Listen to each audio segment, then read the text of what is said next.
좋아요와 구독 눌러주세요. 어린 친구들 안녕! 안녕하세요. 오늘은 세종과 함께 이 조선의 태평성대를 이끈 사람들을 만나볼 건데요. 유유상종이라는 말처럼 세종 주변에도요 훌륭한 사람들이 정말 많았거든요. 세종시대를 빛낸 사람들을 함께 만나볼까요?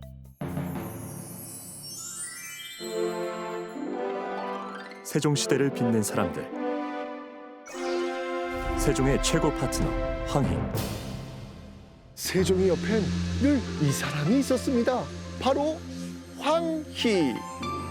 황희는 무려 24년이나 최고 벼슬인 정승자리에 있었던 사람인데요. 태종, 정종, 태종, 세종을 모두 거치면서 무려 56년간 관직 생활했거든요.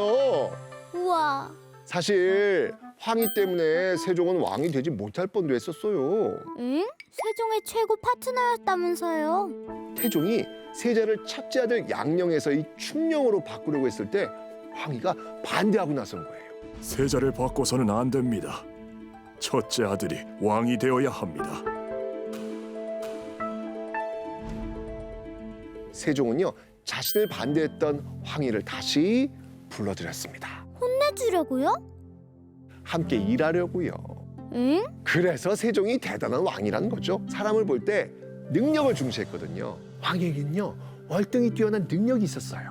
그게 뭐죠? 바로 조정 능력. 왕의 뜻이 현실에 제대로 적용될 수 있도록 그 내용을 조정했고요. 서로 다른 의견 가진 그 신하들의 합의를 이끌어내기도 했거든요. 오, 멋지다. 그래서 황희는 87세 나이까지 일을 합니다. 네? 전하, 그만 관직에서 물러나겠사옵니다. 그대는 아직 내 곁에서 해야 할 일이 많소.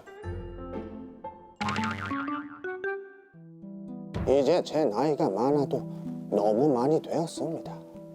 그만 관직에서. 백성들을 위해서 좀 더 일해 주시오. 예.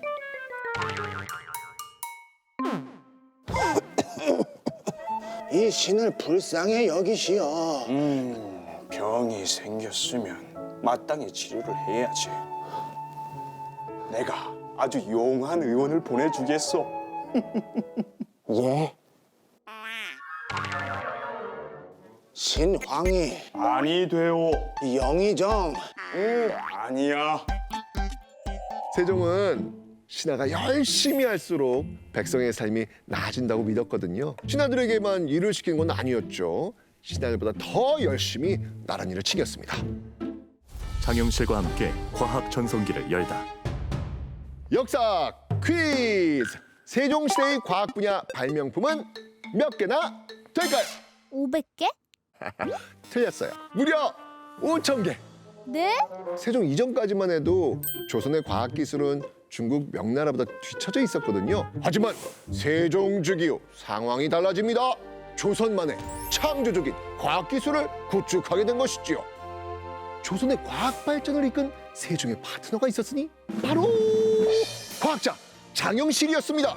장영실이야말로 능력 하나만 보고 등용한 인재였습니다. 장영실은 노비였거든요. 노비는 과학자가 될 수 없어요? 조선시대는 지금처럼 누구나 원하는 꿈을 이룰 수 있는 시대가 아니었습니다. 엄격한 신분제도가 있었고요. 신분에 따라 차별을 받을 수밖에 없었거든요. 특히 노비는 신분제도 가장 아래에 있는 계층이었거든요. 벼슬을 할 수가 없었고요. 그러니까 평생토록 왕을 볼 일은 더더욱 없겠죠. 그런데 노비 장영실이 조선의 과학 전성기를 이끈 거예요. 세종에겐 장영실이 노비란 사실보다 그의 기술로 백성의 삶을 한층 더 편하게 만드는 게 중요했겠죠. 그렇게 장영실에게 벼슬을 내린 세종. 장영실은 세종의 기대에 완벽히 보답합니다. 혼천의라는 위대한 발명품을 만들어낸 겁니다. 둥근 하늘을 측정하는 전문기구 혼천의라는 뜻이죠. 조선시대 하늘은 조선의 것이 아니었거든요. 중국 명나라 황제의 것이었어요. 조선은 명나라에서 연구한 기상 정보를 보고 날씨를 예측해야 됐거든요. 그런데 명나라의 하늘을 보고 연구한 결과물이 조선의 하늘과 딱 맞을까요? 아니요. 세종은 생각한 거예요. 조선만의 천문학이 필요하다. 조선의 하늘을 보는 혼천이가 나오게 된 이유입니다. 그런데 하늘과 백성의 삶이 무슨 상관이 있어요? 조선시대 대다수 백성들 어떤 일 했다고 했죠? 농사일이요. 맞아요. 조선은 농업사회잖아요. 농사는요, 하늘의 변화가 굉장히 중요하거든요. 예를 들어서 비가 많이 내리는 걸 미리 알면 대비할 수 있겠죠. 혼천이가 개발된 후 조선은 비로소 우리의 하늘을 제대로 알게 됩니다. 계절의 변화를 연구해서 농사일에도 적용하게 된 것이죠. 근데 작은 별, 지금 몇 시인지 알아요? 시계는 선생님이 차고 계시잖아요. 아, 맞다. 지금은 이렇게 쉽게 시간을 알 수 있는데요.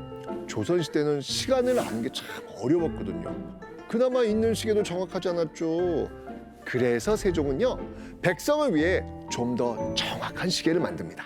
장영실의 손에서 탄생한 해시계 앙부일구. 앙부일구는 그림자의 길이로 시간을 알려주는 시계였거든요. 사람들이 쉽게 볼 수 있도록 사람들이 자주 다니는 거리에 세워둡니다. 눈금 위에는요, 각 시간을 의미하는 동물들이 그려져 있거든요. 글을 모르는 사람도 시간을 확인할 수 있겠죠. 그럼 비가 올 때는 어떻게 해요? 세종도 똑같은 생각을 했어요. 장영실한테 다시 이야기합니다. 날씨와 관계없이 시간을 알 수 있는 방법을 찾으라. 그래서 장영실은요, 물시계 자경루를 만듭니다. 각 시간마다 정해진 양의 물이 물통으로 일정하게 흘러들어가게 되고요. 잣대를 밀어 올리게 됩니다. 올라가는 잣대가 작은 구슬을 건드려 일정한 간격으로 떨어뜨리면 더 큰 쇠구슬이 움직여 징, 부, 종을 치고 시각을 알려주게 됩니다. 세종은요, 과학을 통해서 백성의 삶을 더 나아지게 만들고 싶어 했죠. 그리고 장영실은 그의 뜻을 현실로 만들었습니다. 사군 육진, 백성을 지키다. 이 지도를 같이 한번 볼까요? 우리나라 지도네요. 맞아요. 그런데 이 한반도 국경선이 완성된 때가 바로 세종 때란 사실 알고 있었어요? 정말요? 북방의 여진족은요, 이 조선 땅을 자주 침입하고 노략질을 일삼았거든요. 그래서 세종은요, 최윤덕을요, 평안도 도절제사로 보내가지고 압록강 부근을 지키게 합니다. 여진족 무리를 그냥 쫙 없애버려요. 그리고 그곳에 하나, 둘, 셋, 넷, 사군을 설치해서요, 조선의 땅으로 만듭니다. 압록강에 최윤덕이 있었다면 두만강엔 김종서가 있습니다. 세종은 김종서에게 북쪽 국경을 지키라 라는 명을 내립니다. 그곳엔 육진을 설치합니다. 이렇게 해서 사군 육진이 생겨난 것이죠. 사군 육진의 개척으로 한반도 국경선이 오늘과 같은 모양을 가지게 된 겁니다. 세종을 빛나게 해준 사람들, 이들 덕분에 조선은 최고의 전성기를 맞이했습니다. 그런데 세종은 밤낮 없이 나란 일을 하시다가 결국 병을 얻고 말았어요. 안 돼. 세종의 헌신 덕에 조선 백성들의 삶은 나아질 수 있었죠. 지금을 살아가는 우리까지 덕을 보고 있지 않습니까? 세종실록의 마지막 장을 읽으며 마무리하도록 하겠습니다. 처음부터 끝까지 올바르기만 하였다.